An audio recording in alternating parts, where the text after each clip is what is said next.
Good afternoon and welcome to today's webinar, Using Your Leverage, Tennessee's Ordinal Rankings for Negotiations.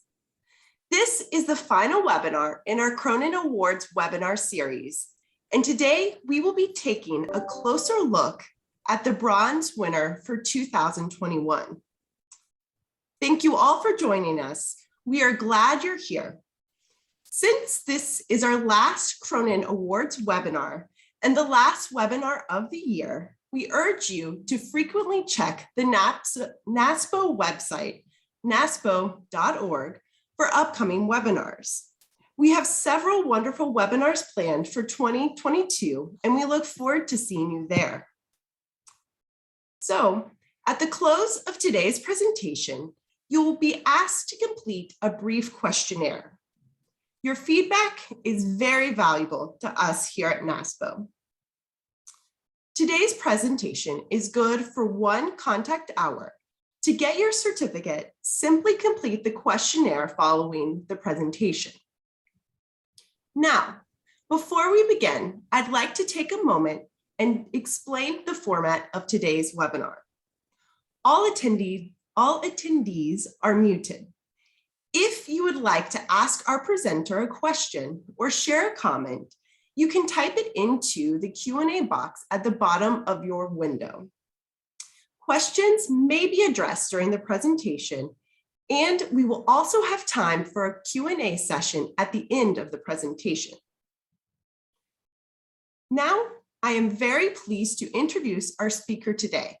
We were honored to have with us Mike Bentheimer. Mike is a sourcing account specialist with Tennessee Central Procurement Office and alumni of the University of Central Florida. His procurement portfolio covers a broad range of areas, from agriculture to health services and Veterans Affairs. He has been with the state for nearly 4 years, and prior to joining the state, he worked in healthcare administration. Welcome, Mike. Mike, NASPO is grateful to have you here with us, and now I'm going to turn it over to you. Awesome. Thank you, Megan. I really appreciate that. Thanks to NASPO for allowing me to do this. I'm really excited to present this. So thank you, everybody, for attending. This is Ordinal Ranking and Cost Negotiations. So just a little bit about how state of Tennessee does procurement. Prior to becoming the CPO in 2010, we were the purchasing division. And currently our Chief Procurement Officer is Mike Perry. The intent of creating the CPO was to centralize all of our purchasing into one division, and with the goal of providing better goods and services to our agencies at a lower cost. And the CPO has the sole authority within the state to create contract documents and negotiate that language and costs.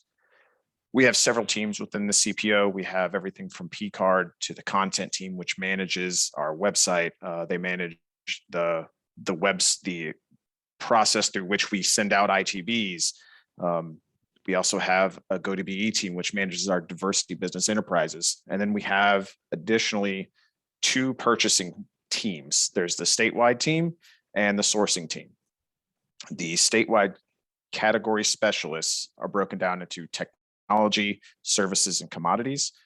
And the 3 sourcing teams we have a variety of people you're either assigned to a singular agency or you're assigned to multiple agencies.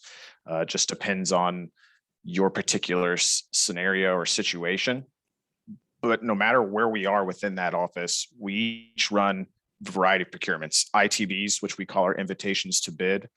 Those are purely low bid scenarios. And then we have our request for proposals and our request for qualifications. So the main difference between our statewide contracts, or state category specialists, and our sourcing account specialists is that the sourcing specialists, we are really just the procurement piece. We get the specifications, we create the contract, we award the contract, and then the contract is passed back to the agency for which we did the procurement, and they manage it. Whereas the category side will actually oversee everything, management of the contract, benchmarking, which we'll get into a little bit later, as well as the actual procurement itself. They develop the procurement from the ground up. Within those procurement spheres, we have 3 tiers of purchasing. The first tier is what we call our small purchase authority, and it's $0 to $10,000. The agency has the discretion and within that range to purchase goods and services however they see fit within our current guidelines and laws around procurement. The second tier is what we call our informal purchase authority, which is $10,000 to $50,000. At these levels, you have to follow some sort of process. If you're going to go the competitive route, you have to obtain at least 3 bids, and you go with the low bid, or if you have some other criteria with which you want to evaluate the proposals, you just have to make that clear through that process. And you also have what we call the sole source route, where you have to fill out a special contract request. You have to provide justification for why this is the only one that can be given the contract. And then everything over $50,000 is within the realm of Central Procurement Office. We're going to run that entire purchase from start to finish. And then if you're a category specialist, you can maintain that contract. And if you're a sourcing account specialist, you're going to pass that back to the agency.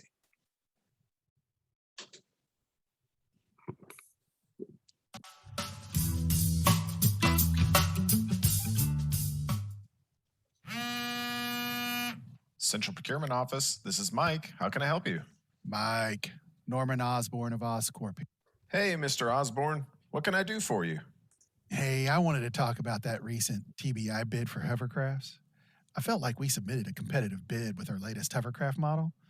We looked at the open file and saw how close we were to winning, but if we had known our price wasn't good enough for first place, we would have come down. We would have beaten Doc Ock's price. We didn't lower our price because we didn't know. Well, I appreciate you letting me know that. I wish there was something we could do to have provided more information, but we don't currently have a process for that. It's absolutely something I can look into, though. More information never hurts. That is the scientific process, after all. Just something to think about in the future. We'll be ready next time. You have a great... Thanks, Mr. Osborne. You too. Team, we have to find a way to get more value for our agencies. We need to hit our cost-saving goals and make our agencies successful. If we don't hit those goals, we'll need you to start working weekends until you do. Oh no, I can't work weekends. My wife and I are supposed to go on vacation. She's going to kill me if we have to cancel. What am I going to do? I know. Ordinal Ranking.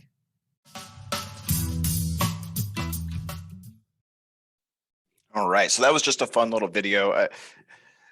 Really, this is just kind of a fun way to describe how we kind of came up with the process. And even though it was a little bit, we involved like superhero stuff in there, that really is more or less how it happens. The idea of ordinal ranking, it's extremely simple. All we're doing is ranking respondents on low bid scenarios. So on our ITBs, we just tell them that you're ranked first out of 5 or second out of 3. We just want to make sure we give them that information. So we have about 5 or 6 key areas where this idea came from. So as a state official and as someone who's spending tax dollars, we have a fiduciary duty to make sure that we're not only spending our tax dollars wisely, but we have to make sure that we're maintaining budget priority within the agencies. We want to make sure that we help them work better within the confines of their budget and also be able to reinvest whatever savings they're getting on other public projects that help our citizens. This really became more important during the pandemic when budgets decreased. So each dollar we saved became that much more important. And the sample of the conversation you saw in that video is a real conversation that several of our category specialists and sourcing out specialists have had, where we'll get a phone call and we'll say, hey, had we known that, we were ranked here, our price wasn't initially good enough for first place, we could have sharpened our pencil a little more. Additionally, another area this came from is my own personal decision-making. I'm fairly thrifty in my own life. And when I'm spending tax dollars, I try and view that as I'm spending my own money on something. So if I'm going to spend my own money on something, I'm going to want to be as informed as possible. And within state procurement, there's obviously certain guardrails with how much information we can actually provide people. But we wanted to give our bidders as much information as possible within those legal guardrails. Additionally, every specialist within the office, we have cost savings goals each year. 6% is ours, and this would help us get there.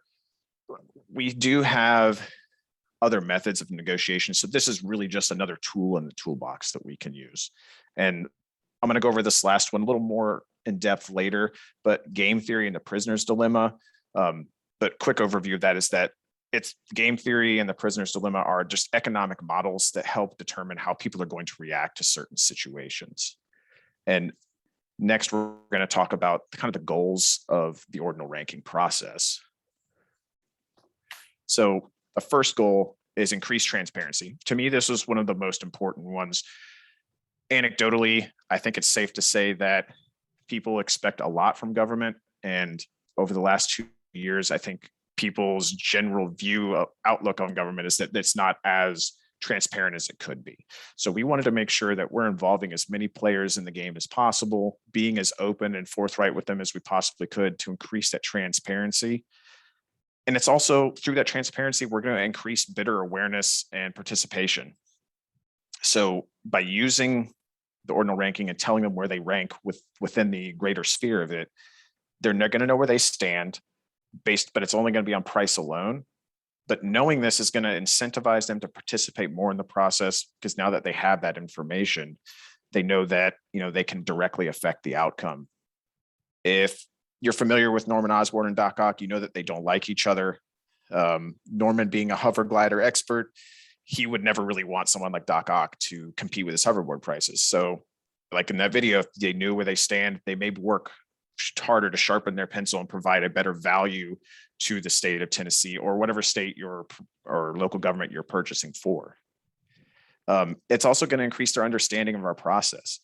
Bidders are going to better understand that we're dedicated to cost negotiation. It isn't just like a process we go through. We really, really do put a lot of work into making sure we have accurate target prices. We want to make sure that our dollars are being spent wisely and that we're able to take those extra savings and reinvest them back into the community. The next one is, we've already touched on a little bit, is the cost savings. We want to make sure we're hitting our 6% goals.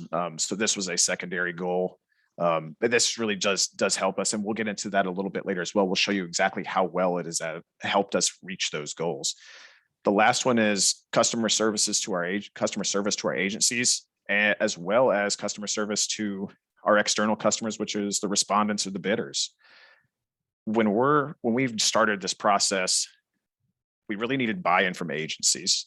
Change can be generally scary. People can be hesitant to do any sort of change. And if you've worked with governments before, you know that change really happens incrementally. So doing a very in-depth, even though it's simple, it is a big change from how we've done business in the past. So you really needed to speak as a specialist with the agencies that you're working with, help them understand what the risks and rewards were, get their buy-in on the process. Because if an agency doesn't feel comfortable going this route or trying this out, you don't want to put yourself in a situation where a bid gets protested or they just feel uncomfortable in general with what we're doing. This kind of collaboration is only going to help strengthen the bond between CPO and the internal or external customer. Because especially more so now that we're all working from home, people can feel a little siloed away. So we want to try and bring people together as much as possible to be on the same page. So I want to talk now a little bit about how you heard me mention it in the previous slide, how exactly we go about setting our target prices. So we go into each cost negotiation doing a variety of research. We'll look at indices. Like the easiest one to talk about is a commodity like milk. So we're looking at producer price indexes. We're looking at consumer price indexes. How has inflation worked over the last period of time since we last procured this? Like, where should that benchmark be if we only account for inflation? Things like that. Another tool we use is something called Procurement IQ in IBIS World. If you've never used this, I cannot suggest using this tool highly enough, you can find out who the major players are, how much market share they have within the industry, and what are the driving factors for what sets the price. Is it employment, overhead, benefits that they have to pay out through employment? Anything you ever want from there, you can find there. It really helps us out with that. The other thing we do is we'll look at our old contracts. And if we don't have enough information that we feel is good enough from our old contracts, we'll reach out to other states and ask them for their contracts, and we'll just kind of compare scopes and pricing and make sure we're all getting the best price. And we also look at GSA contracts, anything that can help us set a price. And the last thing we take into account, last but not the least important, is the agency budget. If it's outside of the agency's budget, we have to work that much harder to help get our bidders back within that budget. We want to make sure that we're saving that money as much as possible. And we use all that to formulate a target price or to set an expectation for ourselves that, we're not surprised if a price comes in a little higher than, what the agency may have thought it was. We use that to help set the expectation for the agency as well as ourselves. The current practice we have is we didn't rank them at the time. So it really provided a lack of incentive for bidders to really take a hard look at their price. The way I explain it to people is, let's say that you provided me an essay and I looked at it and I said, okay, do this, but better. You're really going to look at it and say, well, I did my best. I see no reason to change it. So if you don't give them as much information, if you just simply tell them, hey, we just want you to change this, they're going to look at that and say, well, what do I need to change? Why should I change it? So if we give them that information, it's not only going to give them important market information about where they are in the sphere of the, all the other competitors, but it's also going to tell them that, hey, I'm not in first place right now. I need to sharpen my pencil. One of the things that we really looked at when choosing where to use Ordinal Ranking, we ended up on ITBs because it's purely low cost. We already know every single detail about a certain good or service that we're providing, and we're just awarding it as long as you meet scope. The only differentiator really is cost. So there's less nuance or gray area with providing them that ordinal rank. We have found that it's more effective with at least 2 bidders, preferably 3. But anecdotally, we've also found that if you have too many bidders, and obviously too much competition is never a bad thing, but if you have 4, 5, 6 bidders and you do the ordinal ranking process, we found that those that are on the higher end of the rank, the 4, 5s, and 6s, are not participating as much as those that are in first through third. I think personally that maybe because they feel that fourth place or higher is just too far away from first place, so they're slightly disincentivized. But sometimes that's just the way things work. It's part of the reason game theory, it was developed the way it was. And we'll get into that one here right now. So game theory, as I said before, it's just an economic model that helps us determine how people are going to act. It was a central theme in developing our new methodology, and it was a way for us to drive cost savings, but also increase participation from our local businesses. So when Governor Lee was elected in 2018, his first executive order actually was to increase participation and dollars being spent in rural Tennessee and local businesses and diversity business enterprise. So just kind of by happenstance, we found that using this methodology, using game theory to determine hey, if we give people information and let them use that information to decide how they think other people are going to react and just know where they are in terms of the market, it gives our local businesses a better chance to succeed and earn state contracts. Really, I think it's accurate to say that small businesses generally have an economy of scale issue. Like a mom and pop isn't always going to be able to compete with, a multinational. It's just an economics issue, but having that information is going to help them. They may not win that particular bid, but now they're going to go into the next bids knowing more information about, hey, well, we were in second place, but we only lost by this much. So maybe we can do this and that to like change that in the future. And that's information they would have had even without ordinal ranking, but ordinal ranking in the moment does give them that information to let them know that, hey, we're not in first. This is what we can and can't do. And then we have got a video here to kind of better explain game theory. It's a complex issue, and I'll be honest, I am not an economics professor, and I will never claim to be, but this tried to simplify it as easily as possible. So I hope you guys enjoy this video.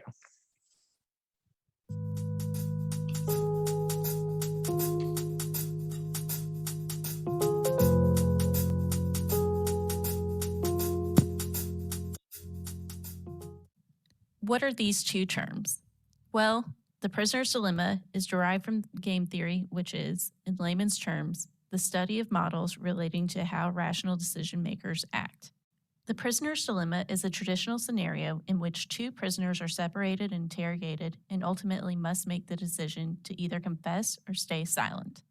In this scenario, both decision makers would be acting in their own individual best interest, while attempting to predict which decision their fellow prisoner would choose. Depending on what each prisoner decides to do, there are very different outcomes. In the traditional scenario, two people are accused of a crime and brought in for interrogation. If they both confess, they are both punished. If only one prisoner remains silent, then that prisoner is let free without any repercussion, while the prisoner who does not confess gets punished to the fullest degree. If they both stay silent, then both prisoners are punished, but to a significantly lesser degree. After reviewing all scenarios, the last scenario is clearly best. However, it is important to note that this is the hardest scenario to achieve, especially with there being no communication or opportunity for collaboration or information sharing between both prisoners. But how does this relate to cost negotiations? Well, the biggest takeaway from the prisoner's dilemma is the sharing of information. If we use what we learn from this concept, we can apply it to competitive procurements by providing as much information as legally possible to allow bidders to make a more informed decision. Using the companies from our earlier example, it's reasonable to assume that bidders know the competitive landscape, what the market pricing is, who the main competitors generally are, and so on. So we're in second place. It must be Doc Ock ahead of me. That Octavius, he's always undercutting me. If I come down on price, I won't make as much money, but I have a better chance to win the bid and win everything. But if I don't change my price, I know he'll win, and I can't have that. Decisions. Doc Ock also has a decision to make. He knows he is in first place, but he knows now that others know they aren't in first place. Excellent. First place. I must have this contract. The world must know about these hoverboards. I bet that Norman is scheming up a way to beat me right now. If I don't lower my pricing, I'll make more money. But what if Oscorp lowers their price enough to beat me? I'll lose everything. If I lower my price, I'll probably beat Osborne, and he will lose everything. What to do? As you can see, providing the ordinal ranking utilizing the prisoner's dilemma helps us raise the possibility of greater cost savings while providing valuable information to bidders to help them make a more informed decision. Bidders that are not in first place know that they will lose if they don't take action, so they are further incentivized to alter their pricing. Bidders in first place know that there are bidders behind them who will likely lower their price in an attempt to take first place, so they need to make a calculated decision on what to do next.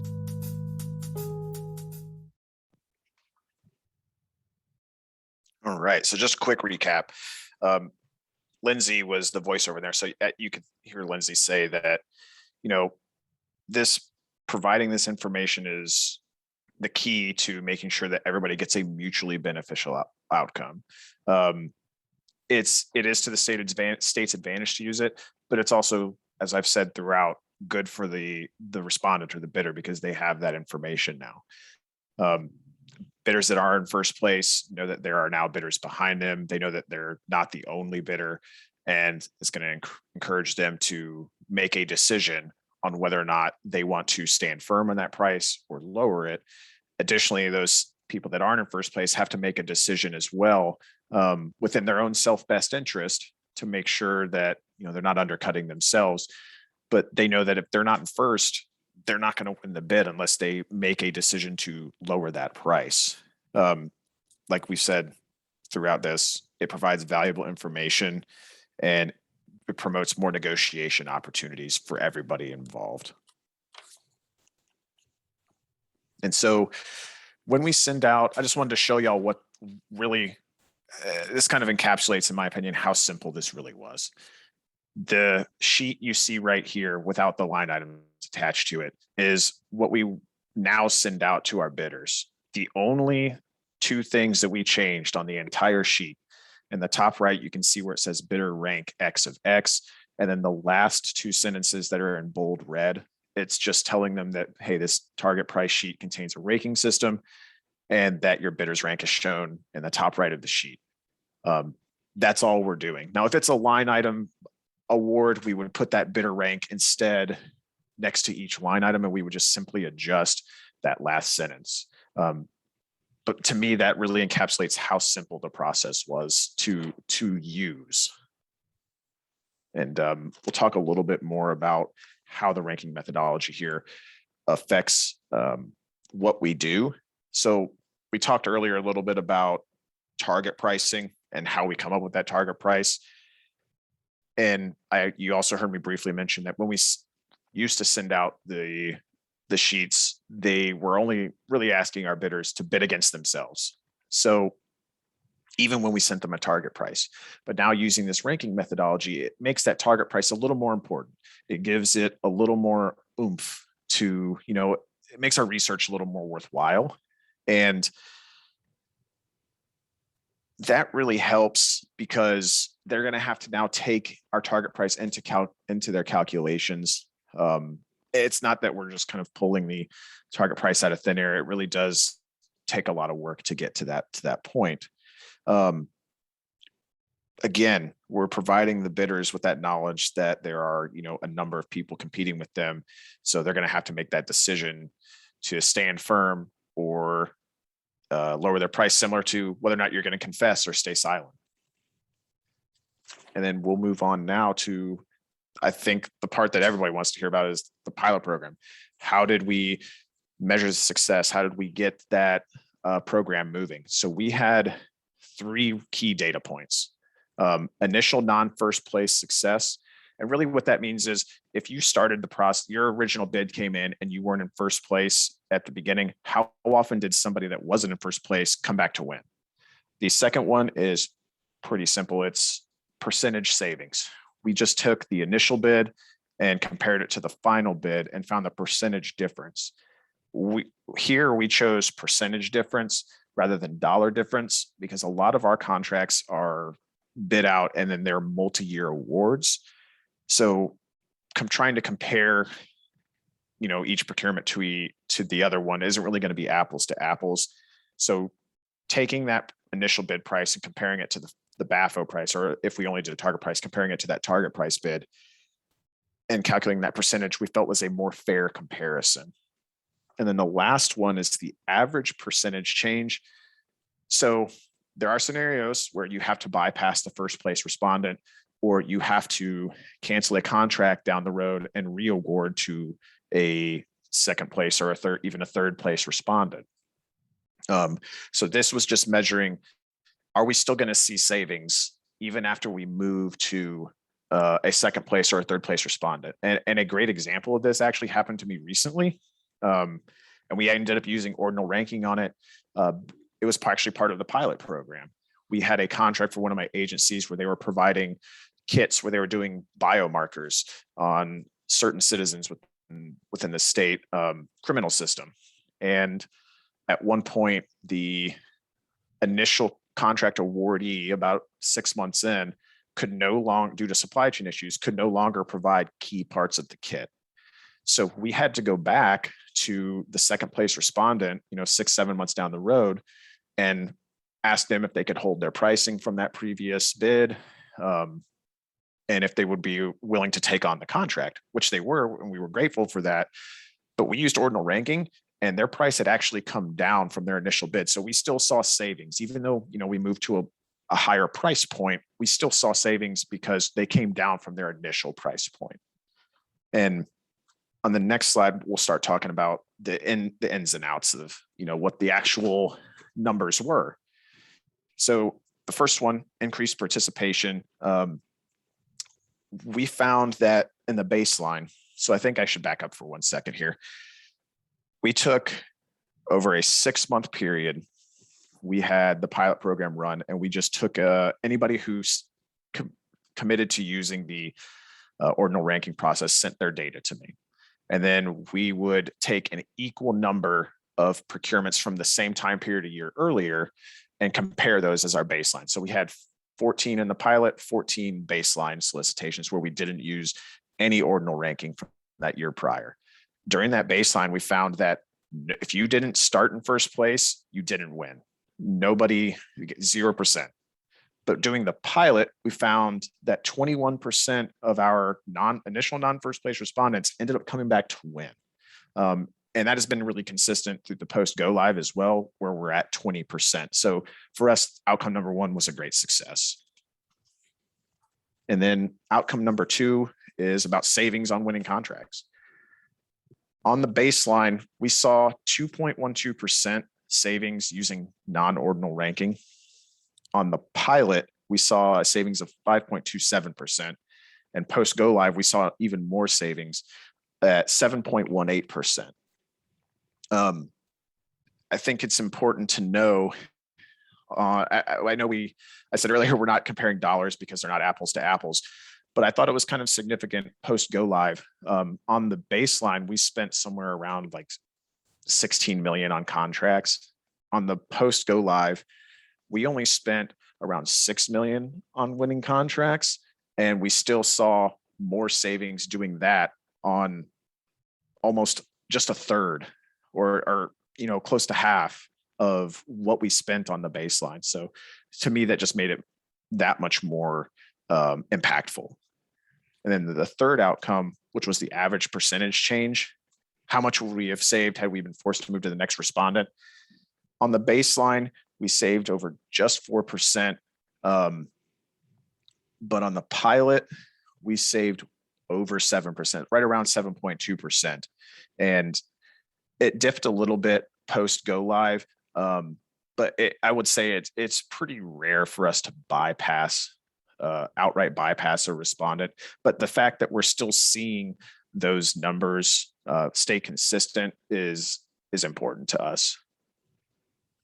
And then we had one more outcome, but it's not really measurable.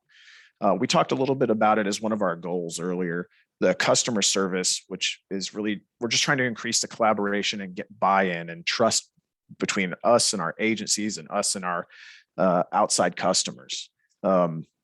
We had to have those, like I said earlier, open and honest conversations about the risks and rewards of doing this.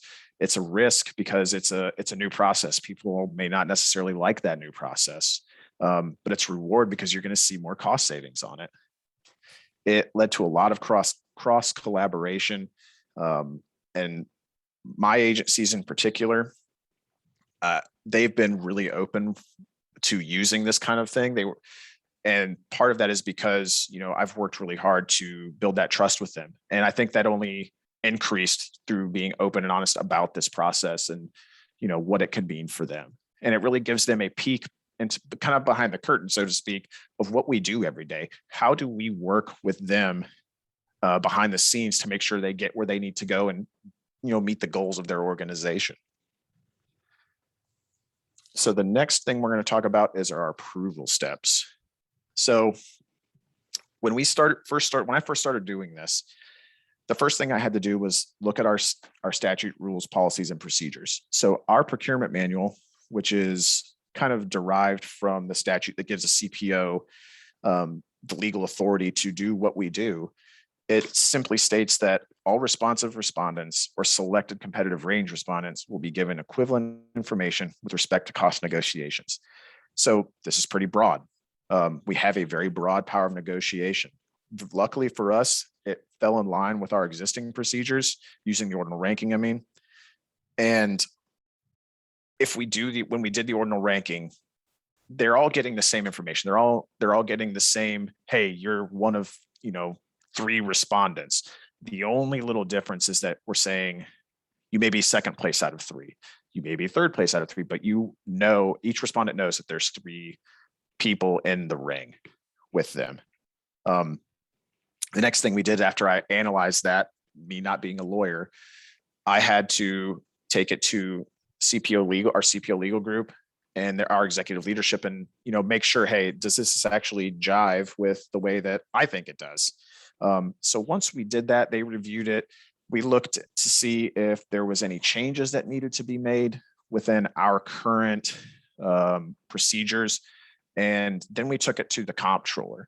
Now, we didn't explicitly need comptroller permission to use the methodology since it fell within our negotiation policy, but collaboration with the comptroller really, like I've said it a lot, we got their buy-in. So if something went wrong or if they wanted to see something change, we were all on the same page. We were able to have that open line of communication.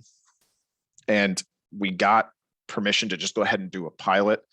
And that's where we're going to head next, is we're going to talk about, we decided to conduct a pilot. We worked with COT to decide how long do we want this pilot to last. And we all set on 6 months. And we really wanted to see if it was statistically significant. If it didn't produce statistically significant results, it wasn't going to be worth, pursuing as another option. The next thing we had to do was get approval of a business case. Once we conducted the pilot and completed it, excuse me, the business case really was based around finding all that data, compiling it and saying, hey, comptroller, hey, CPO executive group, we think this is significant. We think this could be another tool in our toolbox. And me just laying out my case for why I think it should become part of our methodology. Once we did that, I had to develop those spreadsheet or the target price and BAFO sheets, and we had to get those changes approved by our procurement commission. I realized that not everybody has the exact same setup we do, but if there's an approving body, that's who you would need to go to get permission to develop any new forms or any methodology.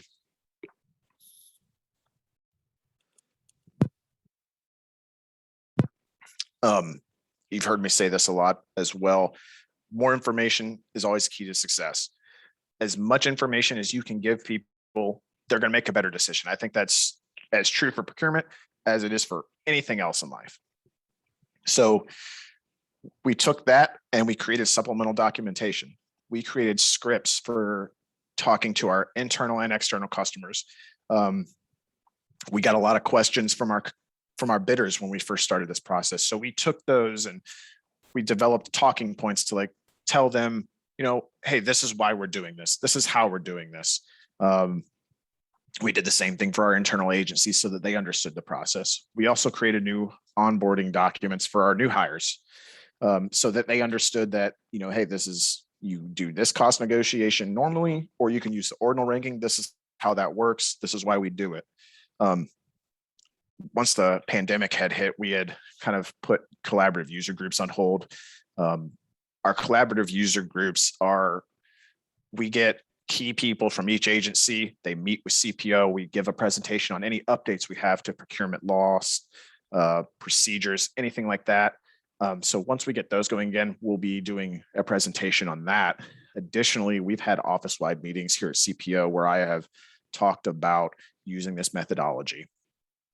And one of the things we had to think about when creating all this throughout the pilot, creating new documentation, was a simple question of when to rank versus when not to rank. one of the things we found is that if you have just one bidder, you're not going to want to rank them. It just doesn't make sense to tell them they're one of one. And you heard me say it earlier as well. If really it's ideal to have 3 or more, that seems to be the sweet spot. But you also wouldn't want to rank if there's a giant price difference.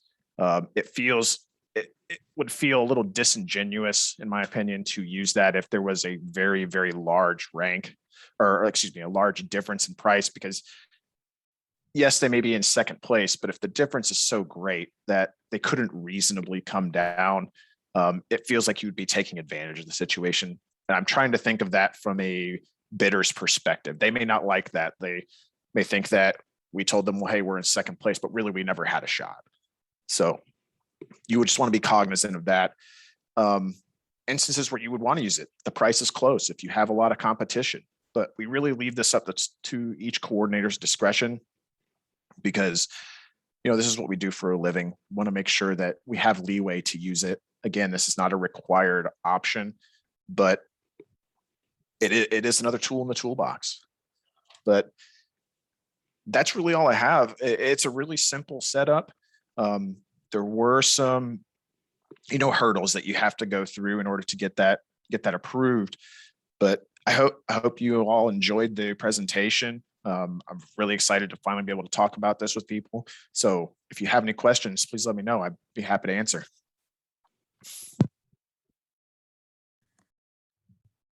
Great, Mike. I think the presentation was fabulous. We have lots of questions coming in, and we can't argue. Those animations really kept us engaged. And so those were a fun surprise for everyone. Good. Okay, I will start with one.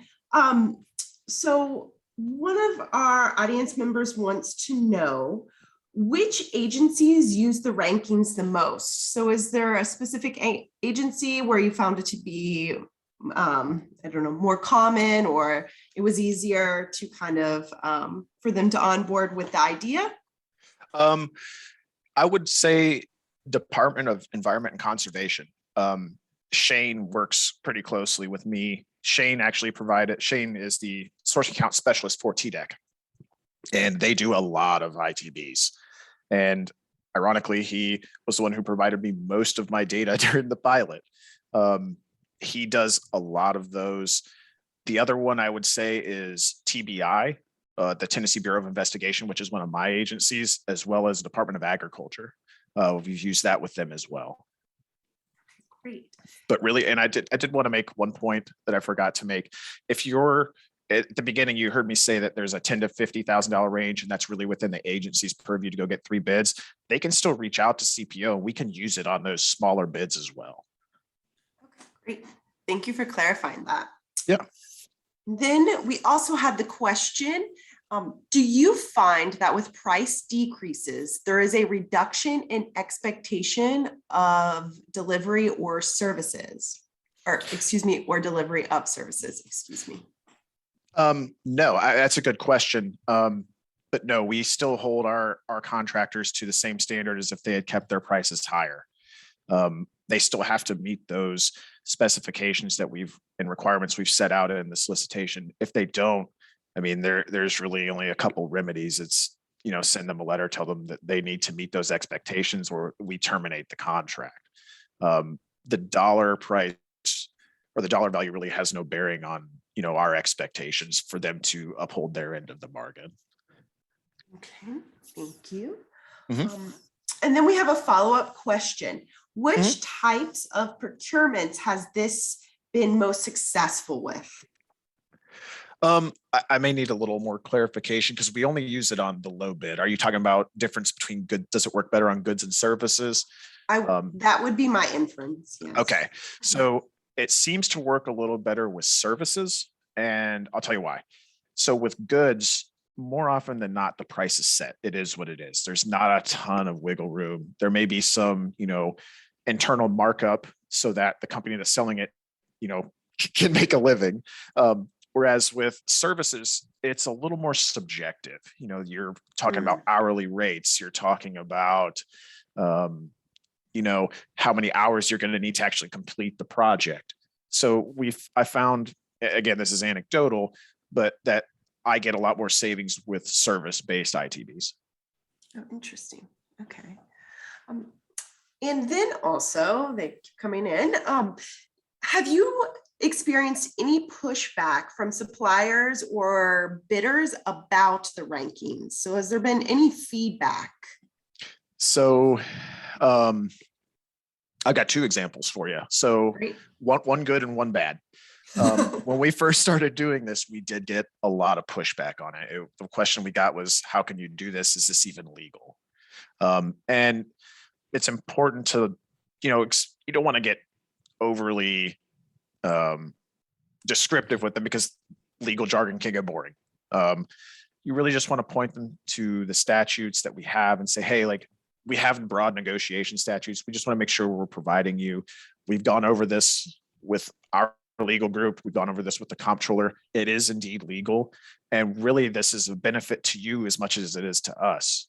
We're letting you know where you stand within, the entire marketplace. So we did get pushback, but we found that if we just simply explain to them that, hey, we've run this through everybody, this is why we're doing it, that kind of assuages any angst they may have about it. And then I had a good example, actually just yesterday. I sent out a bid and I sent out a solicitation target price and BAFO and was asked if I was going to use ranking on it. That was something they wanted to see because they had done a solicitation prior with me where I had used it. And they were interested to know if that was something we were going to be doing this time around because they felt that was good information for them. Okay, great. And then we have a follow-up then. So do you have suggestions for first steps that officials could take if they would like to pilot a similar program in their state? Yeah, absolutely. I have a pretty good relationship with the attorneys in the office, so I would start there. I would start kind of talking to them and getting them used to the idea that, this is something we can do. Just pull, and I would do some like homework ahead of time and go look at your own procurement manual or any policies y'all have around negotiation and kind of outline that for them and then kind of maybe give like a quick paragraph. Well, this is why I think this could work for us.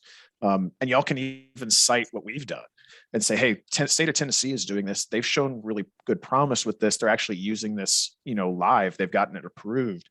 I think that we could potentially take advantage of this as well. But I would start with your legal group because I found that if you can get the legal group on board, everything else just kind of flows downhill from there. That is so true. Absolutely. Okay. And with that, few more still, if you're okay on time. Yeah, absolutely. So you mentioned that change comes incrementally in your presentation. Mm-hmm. What is the next step for this project? So the next step is to find a way to incorporate it with our RFPs.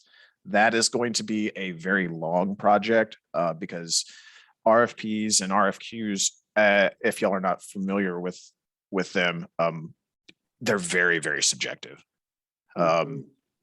There's a lot of, you have separate evaluators that are evaluating technical proposals and they decide, hey, like this particular section gets this score, this particular section gets this score. So we're trying to find a way eventually, that doesn't mean it would happen, but it is something we're looking at and studying how we would make that possible to use it in an RFP scenario. That would be our logical next step. Great. And I think this question is kind of on a similar vein. The audience member wants to know what is included in your target pricing sheet and what is it that you actually send to the bidders? Oh, it's a great question. So we would set it up. You would have your line items on that spreadsheet, and it would have what the quantities were that we're expecting them to bid on, and the unit of measure, and what their price was. And then in the next column, we would say, this is what our target price is. This is what we think the price should be or around. Each bidder gets the exact same target price. So they're going to see the exact same target price that bidder A is seeing, that bidder C is seeing. But we do, in that one slide that we had showed, we're taking into account producer price index, inflation. I usually start with inflation. I'll plug in the old, if we've procured the product before, I'll take that price, plug it into the government's inflation calculator. That's the federal government's inflation calculator. And simply see, okay, if nothing else in a vacuum, if inflation was the only thing we had to worry about, this is what the price would be. And then I'll go look at, what's the supply chain issue or situation like right now. An example is steel. If we were buying a product that needed steel, like a horse trailer, steel at the time that we would have procured that in the last 2 years is sky high. So we, inflation does take into account, we take a look at that, but then we also have to calculate, how much has steel increased? It's like, I think at the time that I procured the horse trailer, steel was at a historical high, not just in, for the last couple of years, but ever. It was like 300% or something like that. Oh, wow. So we had to take into account that our prices were going to be, or our bidding prices were going to be a lot higher than we probably initially expected. So that's something we just had to take into account. But that's a long way of saying, when we send out the target price sheet, we just kind of try and pinpoint what we think a good price would be based off all the information we're finding, but every respondent gets the exact same target price, and they can decide whether or not they want to meet it or beat it, or just, come down to it. Okay, awesome. And then I think this is kind of a good question to wrap us up. So audience, if you have any more questions, let us know. But the final question then is, what was the biggest hurdle or challenge in implementing the rankings into negotiations? And do you have any big takeaway to offer from that hurdle? The biggest challenge, and honestly, this process for us was fairly smooth because of the broad nature of our negotiation language. But the biggest challenge was doing that research to see if we could actually do this. The state's job is really to minimize risk. When we're doing a procurement, we want to be, transparent, and we want to make sure that each respondent is not, is on the same playing field. So we really had to examine whether or not this was going to somehow unlevel that playing field. That was really kind of what I was holding my breath on when we even started the pilot, is how is this actually going to go? Because if it goes really, really poorly, I've done, months of work on this for nothing, and it's not going to help not only myself, but it's not going to help my teammates. It's not going to be what I thought it's not going to be as beneficial for the taxpayers as I thought it was going to be, but it ended up being fine. But that was really the biggest thing, was just making sure that this was actually legal for us to do. Okay, Mike, our audience wants more. So Yeah. Do you ever find that vendors will pad the renewals when they are chosen under an ordinal ranking so they can make up what they may have given up on an initial contract year? And if so, how do you mitigate that? So we really haven't seen that. Honestly, when I've been, the data that I've been seeing, and again, this is anecdotal, the procurements I've been doing have actually come in lower than I've expected for the most part, because now people know we're doing this. So they know that there's an expectation that they're going to be telling us who else is involved, not like by name, but they're going to tell us how many other people are involved. It really depends on the contract. Most of the time when we're doing an ITB, the price is firm throughout the life of the contract.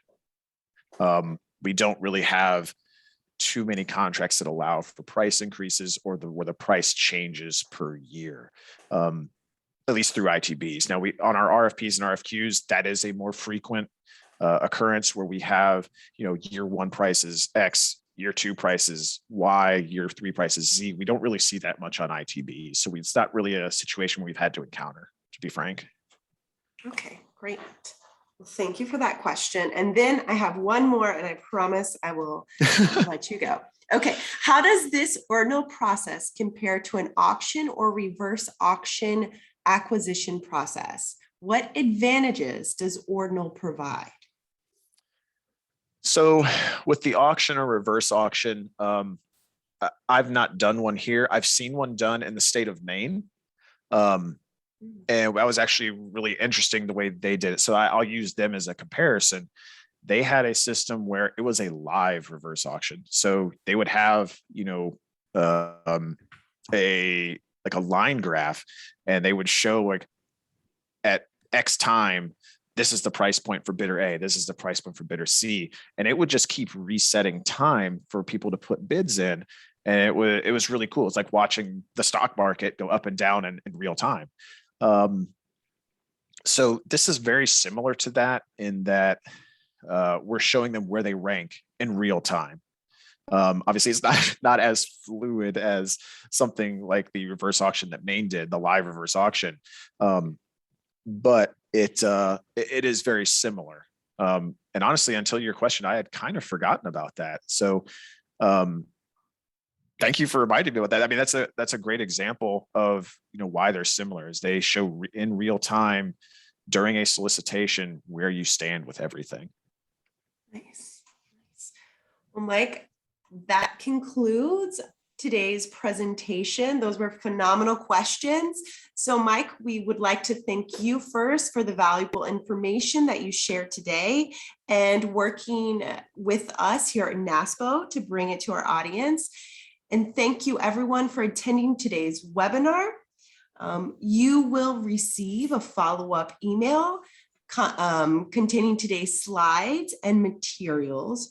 Remember, this webinar qualifies as one contact hour for continuing education. To receive your certificate, simply fill out the survey in your browser window once you've exited the webinar. This webinar has been recorded and will be available for viewing on the NASPO YouTube page in the coming days.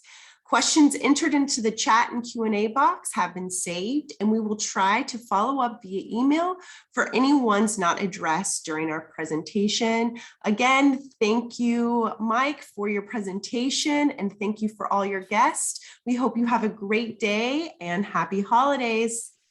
Thanks, y'all. I appreciate the opportunity, and thanks for everybody for listening. We were happy to have you. Thank you so much. Take care. Bye.